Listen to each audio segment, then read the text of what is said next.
Hi, and welcome to Enchantment of Eternity's Top 10 90s Alternative Rock Movies. This video is where I count down the 10 movies I feel most exemplify the 90s alternative rock culture. I rank movies based on two things: how good of a movie I think it is, and how best it uses 90s alternative rock music.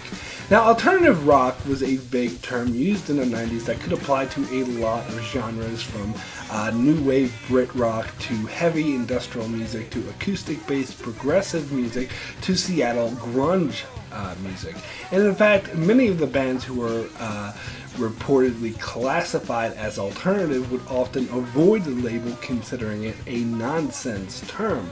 However, the genre is often a very tricky thing, particularly in music, and is often very subjective. However, having spent my teenage years in the 90s where alternative rock was a subculture on its own, from Lollapalooza to goth to the whole flannel-wearing grunge movement, it's all a subject I still feel very nostalgic about. I don't often get too much into my musical preferences on this channel, but 90s alternative remains one of my favorite genres of music to this day, so I'm here to count down my top 10 movies I feel best captures the culture. And yes, in order to be eligible for this list, the movie had to be released in the 90s. So getting right into it, let's start with my number 10, Reality Bites. This was a fairly average movie about a love triangle of sorts between Ethan Hawke, Winona Ryder, and Ben Stiller's characters, and was directed by Ben Stiller and is one of his earlier films. It had a soundtrack of mostly more progressive or poppy alternative outings with bands such as Lisa Loeb and Juliana Hatfield, and used classic songs from bands like U2, Crowded House, and The Knack, as well as featuring Ethan Hawke and Winona Ryder covering songs from bands like the Violent Femmes. I wouldn't say that this was a good movie. It was fine, but it tried perhaps a bit too hard to capture the alternative 90s Gen X culture of apathy, as the title would suggest, and thus does make for a good time capsule watch.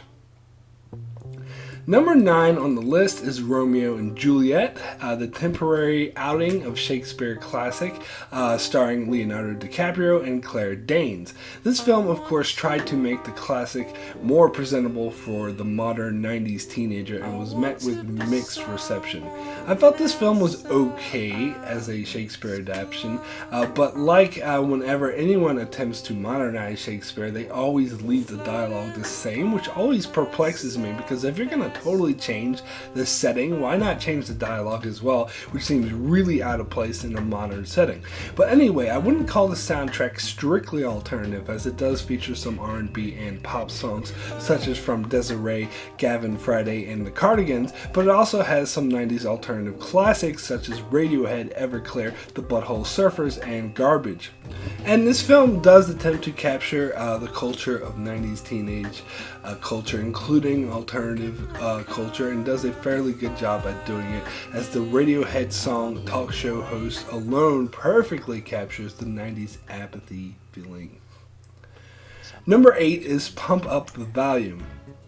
Having come out in 1990, it's a bit closer to alternative 80s. When I first saw this film in theaters, I was too young and too wrapped up in pop culture to appreciate it. However, when I was an older teenager revisiting this film, I appreciated it a lot more and thought it captured the teenage angst so much better than many other of these films that tried so hard, such as Reality Bites, where Christian Slater's performance in this film was classic and so relatable, and I dare say one of his best performances. I remember liking the soundtrack in this film, but when I bought the CD, I didn't like it so much, as it was far too poppy. So instead of having songs such as Leonard Cohen's Everybody Knows, it has a poppy remake by Concrete Blonde, which is why this film isn't higher on this list, as I think the film itself is an amazing example of 90s alternative culture. The soundtrack is not so good. Number 7 is Singles. In my opinion, no film portrays grunge culture of the early 90s better than this one. Having come out in 1992 where grunge culture was on the rise after Nirvana hit, the soundtrack features songs from the quintessential grunge bands like Pearl Jam, Alice in Chains, Soundgarden, Screaming Trees, Mudhoney, and the Smashing Pumpkins.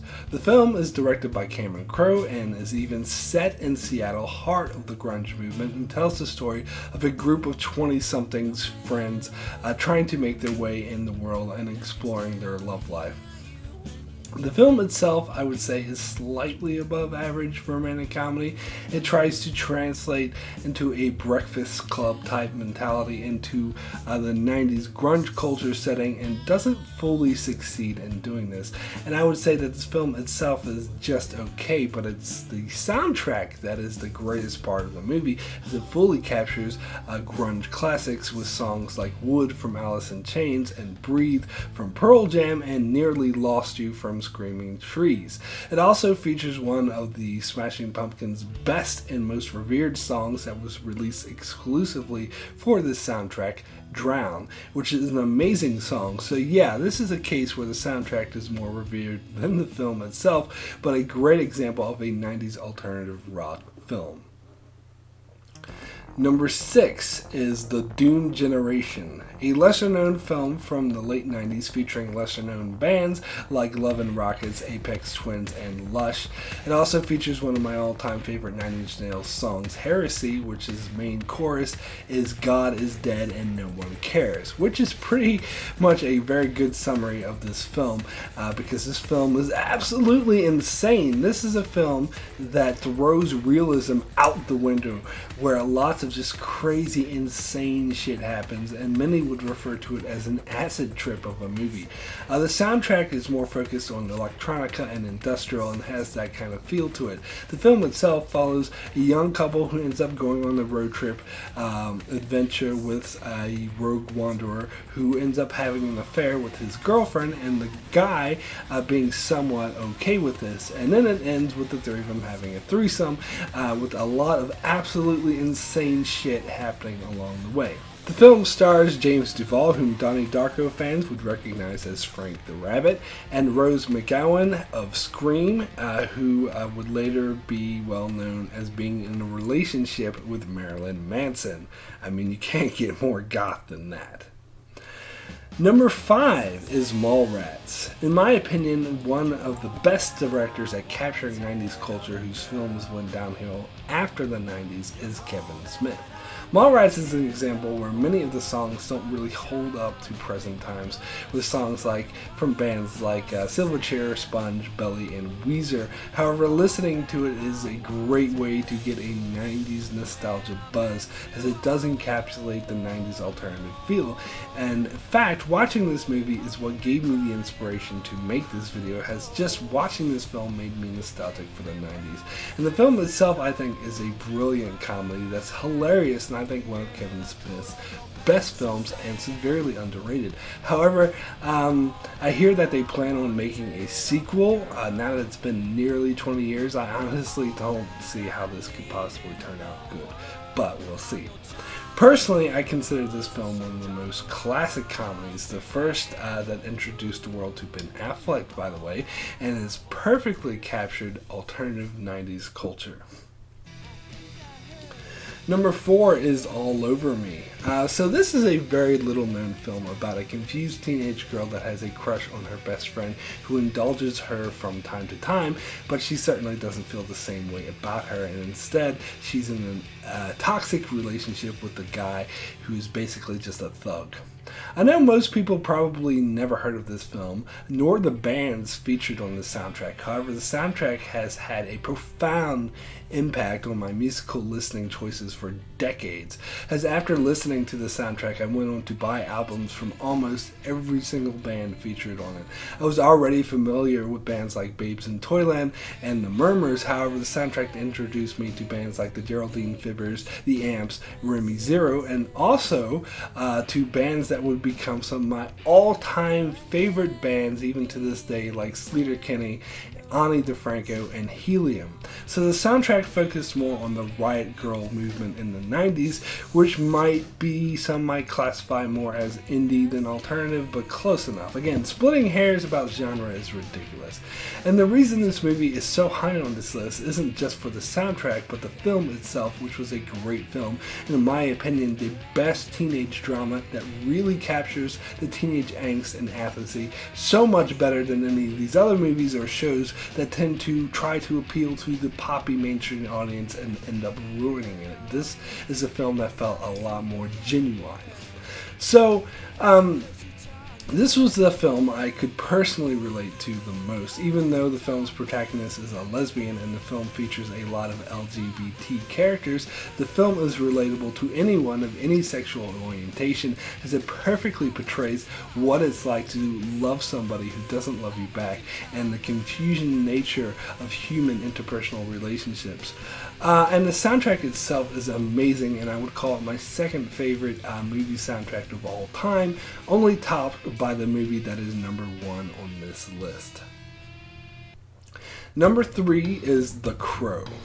Oh yes, The Crow. You had to be expecting this one, as it more specifically portrays goth culture. It is the ultimate goth film, featuring songs from 9 Inch Nails, The Cure, and Stone Temple Pilots. The film was all the buzz on all the alternative 90s rock radio stations and MTV shows at the time. It definitely is one of the more mainstream films on this list. And although the film does have a typical 90s action revenge plot to it, so it may appeal to Jean-Claude Van Damme and Steven Seagal fans as well, it presents it in a way that has an alternative 90s edge to it, and it is the quintessential movie for any goth. After watching this film, I went and bought the graphic novel on which it was based, and that was a poetic masterpiece that really encapsulated the anguish of loss. The film didn't do quite as well and would come off as a typical action movie at times. However, it most certainly does have that real dark edge to it that separates it from most 90s action films and makes it truly rooted in alternative 90s rock culture. Number 2 is Clerks. You didn't really think that Mallrats would be the only Kevin Smith movie on this list. Seriously, when I think of 90s alternative rock movies, I think of Kevin Smith. And let's be honest, the Alice in Chains hit song, Got Me Wrong, is the main reason why most people even heard of this movie in the first place, let alone saw it when it first came out. This very low-budget black and white film rightfully went on to become a cult classic hit and launch Kevin Smith's directing career. It also very much captures the apathetic Gen X feel better than any other movie, even though the soundtrack isn't that, great, because it features songs from Alice in Chains, Bad Religion, and Soul Asylum. The rest of the bands are little known bands that mainly people have forgotten over time. Clerks is still a breakthrough movie despite its sometimes less than stellar acting and extremely low budget. It is hilarious and manages to tell an engaging story at the same time that is very relatable and captures the 90s alternative rock culture so well. So before I get to my number 1 90s alternative rock movie, let me just briefly mention an honorable mention that many might be surprised did not make my top 10, and that is Fight Club. Now, Fight Club is literally one of my favorite movies of all time, and it's fair to say I like it way better than most of the movies on this list. However, I never really considered it to be that much 90s alternative rock. Its main highlight is the Pixies song Where Is My Mind, and if you want to get technical, that song was released in the 80s, although it was big in the alternative 90s rock movement as well. But other than that, it has an original soundtrack by the Dust Brothers, which is kind of alternative 90s, I guess, maybe. And plus, this film came out in late 1999, so honestly, I tend to think of it more as an early 2000s movie and tend to associate it with those films. I don't know. Even though I love this film, I don't really think of it as an alternative 90s movie, but thought I'd just mention it in case people were wondering why it wasn't on the list. And so, let me get to my number 1 90s alternative rock movie, which is Lost Highway. This may seem like an odd choice for some, however, since I'm combining what I think best embodies 90s alternative rock culture with what I think is the best film, it has to be Lost Highway, as Lost Highway is in my top 10 favorite movies of all time. I think this is one of the best artistic achievements in cinematic history, and as I stated earlier, I do believe this has the best movie soundtrack of all time. The music just works so well and is the main reason why I think this film is far superior to David Lynch's similar, more popular follow-up, Mulholland Drive. Apparently, when Lynch was filming this movie, he would blast music during rehearsals and sometimes even during takes, and a behind-the-scenes clip shows him blasting 9 Inch Nails during a rehearsal. The actors noted that sometimes they had difficulty hearing the other actors do this blaring music, and at other times Lynch simply had his headphones on during takes as not to interfere with the sound, but to capture the cadence perfectly right. And many likened it to filming of music videos, and I believe that quality of detail totally shows up in the film, and it's definitely the film itself that makes this music so great, as I'm not the biggest fan of like David Bowie or Lou Reed, and I particularly don't care much for Rammstein or Marilyn Manson. The film itself made me love these songs as they're so brilliantly used and to maximum effect to amplify the emotional impact of the film. In addition, the film features the 9 Inch Nails hit The Perfect Drug, which was created specifically for this film, and also the Smashing Pumpkins song I, which was first released for the soundtrack of this film. And now's the time where I admit that the Smashing Pumpkins are my all-time favorite band. I used to be totally obsessed with them, and the song featured on this soundtrack, I, is one of my personal all-time favorite Smashing Pumpkins songs out there, as it was one of their more low-key songs where Corgan dabbled a bit more in electronica, and I think it is a unique gem in their catalog, and it was used so brilliantly in this film, and so it only adds to the quality. The film itself is told a highly metaphorical way that's open to interpretation, but basically tells the story of a man who murdered his wife and is in denial about it. It is such a dark tale that puts you in the mindset of a killer like no other film has, and while it may not be as well known as The Crow as a quintessential goth film, I feel it more encapsulates the goth feeling of twisted darkness and loneliness better than any other film has, and it uses the soundtrack better than any film has, making it my number one 90s alternative rock movie. So that's it for my top 10 90s alternative rock movies. Be sure to check out my channel this week, as I'm doing a 90s week where I explore movies and TV of the 90s. Also be sure to check out my channel for many more videos on shows like Game of Thrones, Star Trek, Mr. Robot, and more, so be sure to subscribe so you can keep up with all of that. Thanks a lot for watching.